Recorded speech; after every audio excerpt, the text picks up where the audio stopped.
Open your Dr. Pepper. Yeah. Brand loyalty. See, I have to take the labels off of everything because otherwise it means that, or it could be construed that I am actually sponsored by that product or I endorse it. I am sponsored by and endorse Dr. Pepper. Yeah? Can I see your agreement with them? It's right here. They allow me to consume their beverage, and because you pay for it. Yeah, and as you know, from living with me all these years, my blood is 25% Dr. Pepper. I actually believe that. By this point, the amount of Diet Dr. Pepper you've consumed over the years, it would be about 25%. Yeah. Okay. Well, welcome to the Taco Podcast. My name is Will. No, it's my line. We're just doing this crazy thing here. This is Crystal. So, today's episode, I thought I'd give everybody an update on. So you just had your finals. No, I did. In school? Mm-hmm. Yeah. So how did you do in what 3 classes, or was it 4 classes? Four classes. I did a lot better than I thought I was going to. I was stressing over my grades the whole time. Especially my stats class, the project, my statistics class. Okay. Yeah, the projects, my stats projects, were doing a lot of heavy lifting in that class. And what did you end up with a grade in that one? Yeah, I got an A in that class. Yeah. That's really good. Yeah. Okay, so that's 1 out of 4. What other class did you have? I had 3 other classes. They're all various flavors of psychology classes. I got, all told, I got 3 A's and a B. And you were stressing that you weren't going to do that well? Why? Well... Or is it more of like it's been a while since you've been in school, so you had self-doubt that, that you were going to be able to accomplish this goal and come back and being able to do it with, especially, think about it. You've got a full-time job, your mother, a wife, a friend, and, you have a lot of things that take up your time, in that aspect. Adding full-time, college student to it can be extremely overwhelming to someone, but I think you did a pretty good job of maintaining structure. You were focused on it, and as you say, you got 3 A's and a B. Yeah, that's pretty good. Well, I don't test well generally. I do tend to panic, as I'm sure whomever was grading my tests could tell from some of my answers were rather rambling, like, well, I think it's this, but it could be this, but I'm pretty sure it is this, unless this matters, but I don't think that matters. But if it does... But hey, somehow it worked. Yeah, well, the stats one was the one that I was really stressing out about the most. But my instructor did say that most of what he was going to have us do was... he wasn't expecting us to memorize any formulas, which is a huge load off my mind because my very first stats class, the instructor had us memorize formulas, and it was just panic from start to finish, the whole class. So, anyways, he said the majority of the class was going to be, or the final was going to be whether or not we could correctly identify what statistical test was appropriate for any given experiment or data set. And so I got a couple of study guides for that stats class, not that specific stats class, but I was like, this is the level of statistics I'm doing. And then I went through and I copied all my previous quizzes, and so I could see where I was doing good and where I wasn't doing good, so I could study that. So I had I have 4 or 5 different little study guides that I made up, and I was just going over them. And then when I got to the final, none of that previous quiz stuff was on there except for 2 or 3 things. It was throw you for a loop, huh? Yeah, it was literally all selecting the appropriate analysis for any given experiment or data set, which was okay because I had studied that also, but I'd spent all that extra time studying the stuff I got wrong on the quizzes, so I, you know what, it's just extra knowledge that I, You now have. You now have the No, I knowledge? dumped it as soon as Okay. finals were over. I opened Brain the dump? hatch and ejected everything. So brain dump immediately. Yeah. So what classes are next? What's on the next semester's load? Do one more stats class and then a research class, and then. So all right. So statistics again. Mm-hmm. So for doing statistics again, don't you think you might need or need to retain some of that statistic? Yeah, well, I left it on the floor. I'll pick it up. No, I did keep my notebook, my old stats notebook, where I've got all of the. I wrote down all of the projects because I handwrite a lot of stuff because I'm I don't know how to pronounce it, kinesthetic learner. Like if I write it, I know it. So on the projects that we did in that class, I would print out the project. I would cut each section. I would paste each section into my book. I would do it. I would paste the next section, but handwrite it all, and then I would go in and type it up for the class. So I kept that notebook and my study guides because I did figure I would need it for the next class. So well, I mean, everybody learns in a different way. I mean, we can't all be expected to learn in the same way. Nine. If you retain information better by writing it out, then so be it. I mean, I find that for myself, I'm not taking a statistics class, but as you can see by the mountains of paperwork around me here, I write everything out, long form, and then I make key points of what with that what I just wrote out, and then after writing it all out and going back and reading it all, I then make notes in the margins for what I'm doing, and then I type it up and then print it out so it's easier to read when I actually need to use it because if I have to look at my handwriting again, I'm gonna lose it. I'm absolutely gonna freeze up because I can't find it. But if it's printed, I can look at it and go, oh, there it is. I can find that keyword in the paragraph or whatever. Or well, that's another thing that I do when I'm handwriting because I don't know if you've noticed, I have a wide variety of colored pens. I hadn't noticed. Yeah. Well, how many pens do you think you have in that backpack? Well, it's the entire collection of the G2 gel pens. So literally every color that they make. Color. Yeah, and literally every color that they make.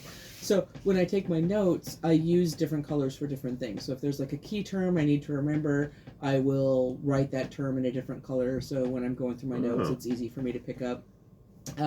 If I'm taking notes on different stuff, on different things, I will. Each subcategory will be a different color, stuff like that. So when I'm writing things out, and if it's a key point, I highlight it. That way, I know to make sure each and every thing that I highlighted, I get back in the final. Yeah. The final version of whatever I'm doing. I also use different colors for different topics as like a quick visual reminder cue. So I don't know if you noticed or not, but when I'm taking my finals, I take out the 4 color pens that I use for that particular topic. I saw that. Yeah, and I set them out on my desk. Those are the 4 colors I've used for this topic all semester long. That's pretty ingenious. I should look into doing something like that because I mean, obviously I'm not doing schoolwork, but I mean, sometimes it definitely feels like I am because I'm doing. Twice a week, I'm doing basically a research paper and then making a video about it, and it gets really tedious. I'm just think back to when you were in the medical field and reading medical journals and just how effing boring those are. Oh, God, so boring. You should read some of the reports that like the FBI puts together, and I have to read it, rewrite it, and then try to put it in like a legalese, tone.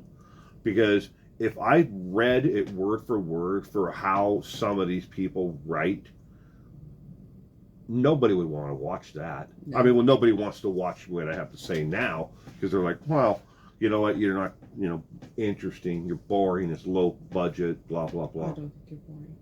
I know. I'll show you the bear later. All right, so statistics class. What was the other one coming up? It's another statistics class, and then a research class. I have to do a research class. So project. what's the research project on? Have you picked it yet, or do you not know? I haven't picked it yet, but I thought you were talking about doing one though. I was online earlier today, and I saw that somebody had they run 3 or 4 different fake accounts, and each one is like the same, but they alter certain aspects of her photos on them. Like Yeah, okay. She de-ages some, she ages some up, she changes hair color, and she changes the age that's listed, and she basically correlates what kind of dudes say creepy things in her inbox. She doesn't go to dating sites or any of that. It's just a regular social media profile where she posts the same stuff on each of these decoy pages. And for some reason, people think that existing as a woman online is like you want to see the D.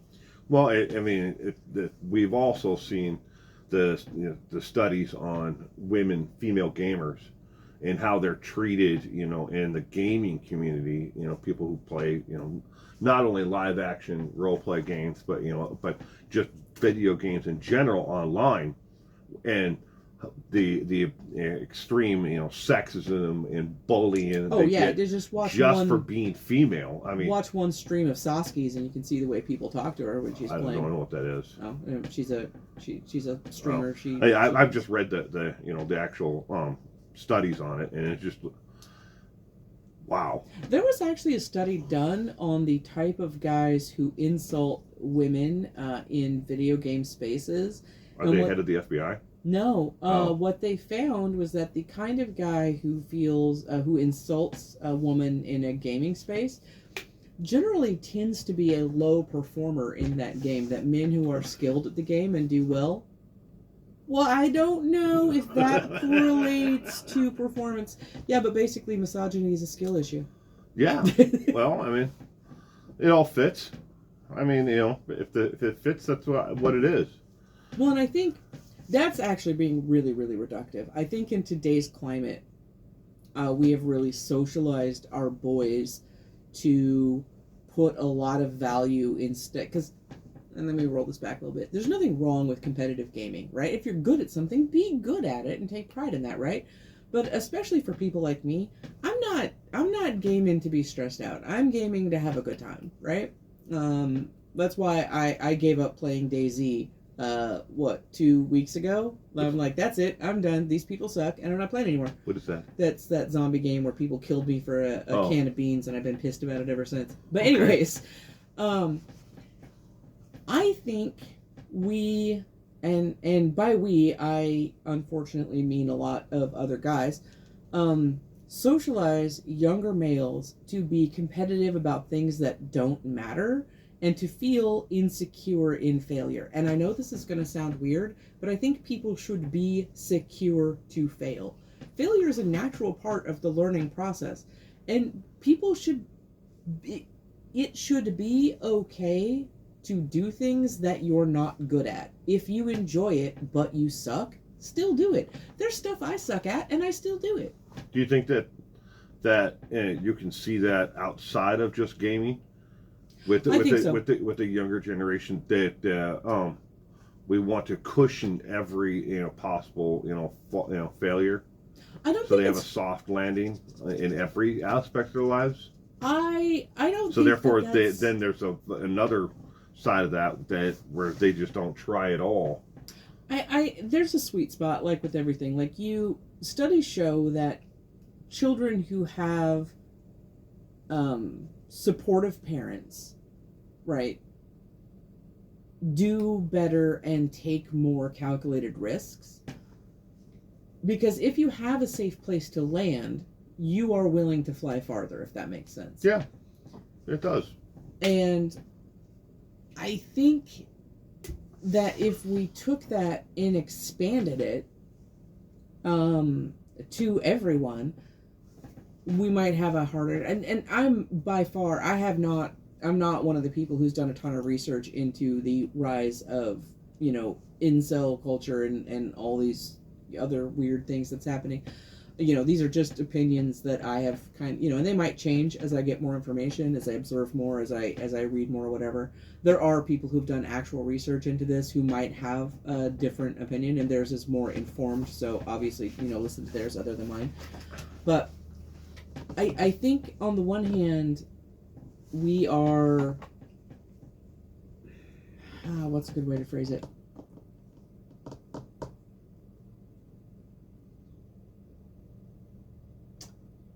I'm not entirely sure how to phrase it, but I think on the one hand, we don't allow people to fail safely, and on the other hand, sometimes we don't give them opportunities to succeed. I don't think I know what I'm trying to say. I'm not phrasing that. In today's society, though, I see a lot of young males, in particular, who are afraid to fail because if they fail, everything is recorded and it's online. To even make it it's worse, because if they try and they fail, now it's the highlight reel for someone's YouTube channel or their Facebook or TikTok of them failing. Yeah. And that's true. that is got to be. No other generation has ever dealt with something like this. No, that's entirely true. When I was learning how to ride a bike, if I biffed it and ate dirt, nobody saw that but my parents. Yeah, I mean, but now it's out there tomorrow. Somebody's always got a Ring camera on their house if you biff it. Trying to ride your bike for the first time. And I think that's another reason why we need to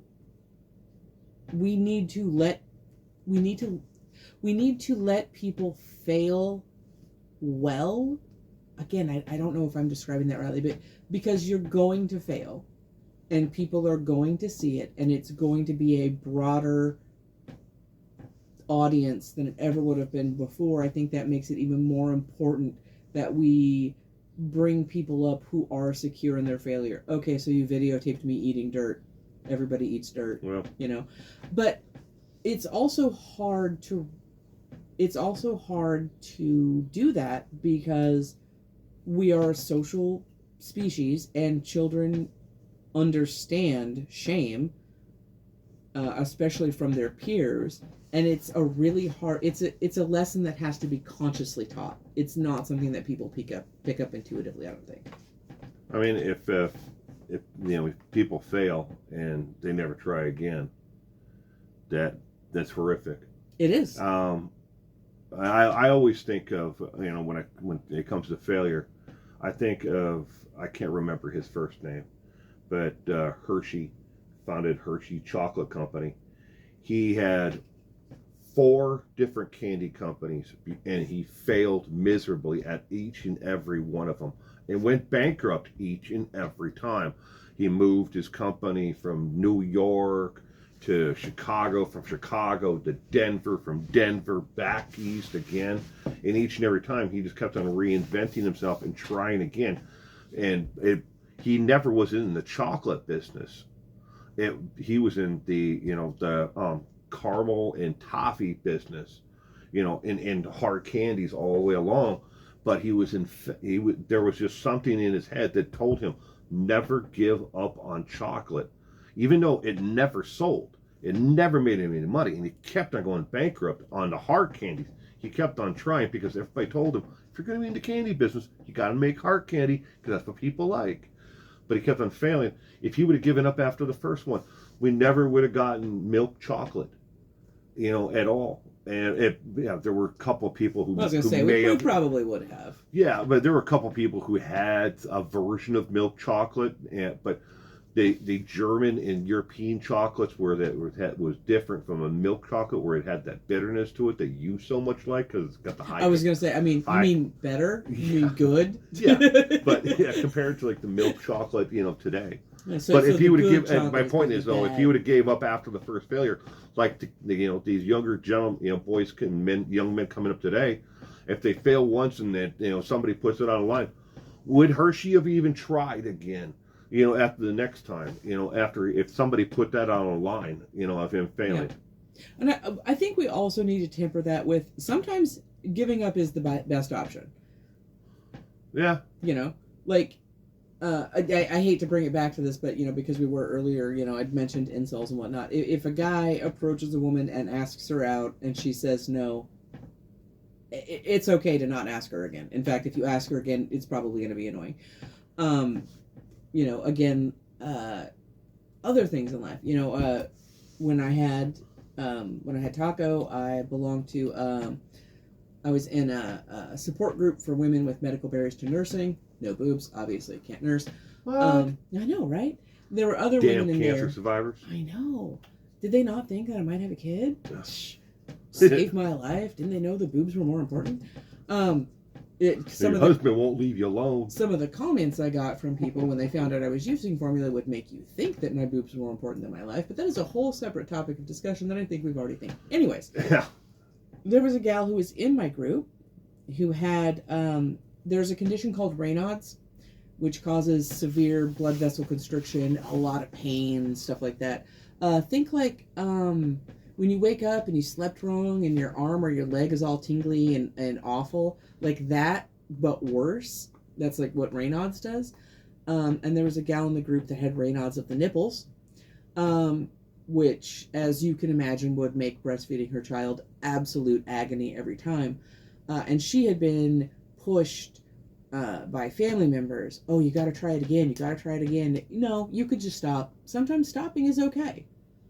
So there's a every individual instance is different, and again, that's something that I think it's not intuitive. We got to teach people, right? Sometimes you got to persevere, right? Because success is right around the corner, and you just got to fail better. You learn something each time. You can do it better each time, but also sometimes it's just not for you. Do something else. Yeah, I understand that. But yeah, I was going to also point out that there's an entire niche online that is just recording people trying to ask someone out and failing.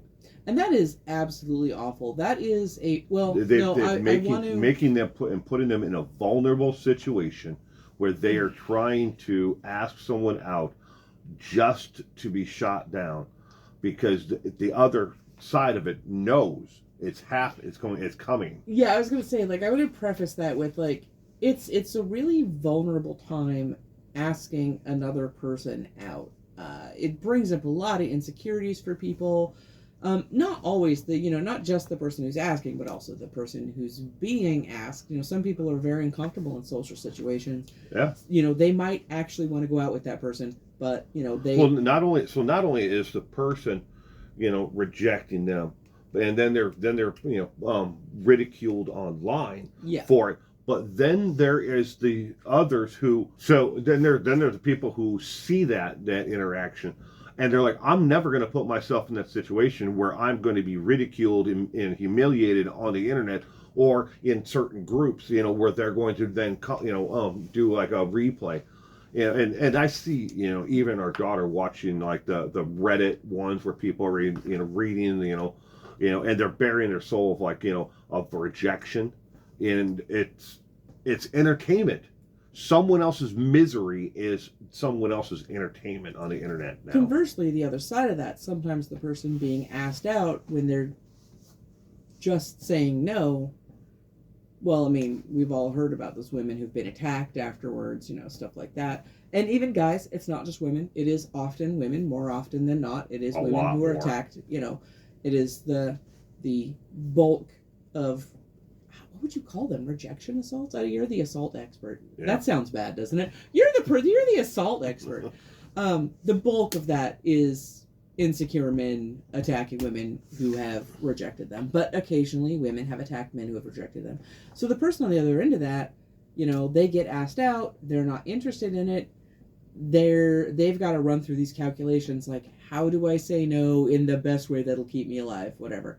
And then you're right, there are people who film this. They will set up other people to ask out somebody who's in on the joke and then film it.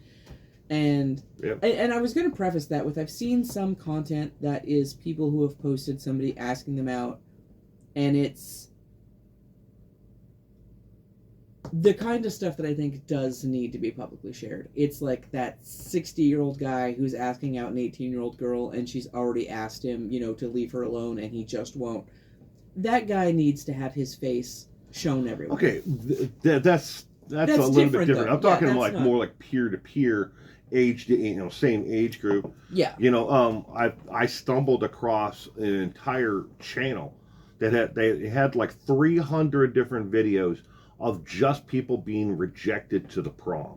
Oh yeah, that's not. Okay. I mean, that is it. That is their entire channel, basically, of their catalog is just people being rejected, asking them out at the dance. And some of these boys, young men, go over and above and beyond to try to, in different ways, billboards, signs, flowers, everything, to be rejected. And his supposed friends are in connection with her supposed friends, and they know she's going to say no. Yeah, I want to preface this. I am not a dating coach before I say what I'm going to say, right? Why not? Yeah, I don't. My area of and I'm not a counseling psychologist. My area of study is in environmental psychology. Put windows on stuff, people will smile more. So again, I'm about to say something. Preface that with the fact that this is not my area of expertise. Okay? Don't do all that if you're going to ask out somebody that you have not been dating seriously for quite a while. Don't do it. If you don't know somebody really well and you do a big, huge display, because I know that in some corners of the internet, this is kind of pushed as like, oh, it's huge, it's romantic, people like it.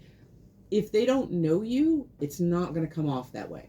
It comes off as super creepy. It does. And at least to me. It might not be your intent, right? But it's going to come off that way. That is something you do for somebody that you have known a while. You are comfortable. You know them well enough to know that this is something that they want. Also, if you're dating somebody, and again, this is for either side of the dating aisle. If you've been dating somebody for a while and they are rather introverted and they're not a big fan of big displays, they're not gonna like the big display, even if your buddies tell them they will. Typically, very introverted people who are rather shy don't want a million people watching you do a laser light show with their name, do you want to go to prom? Don't do that. So maybe all of what we just talked about, you said you have a research class you're taking. Maybe that you could do something on this in that research class. No? No. It's actually probably going to be put more windows and things and people will smile more.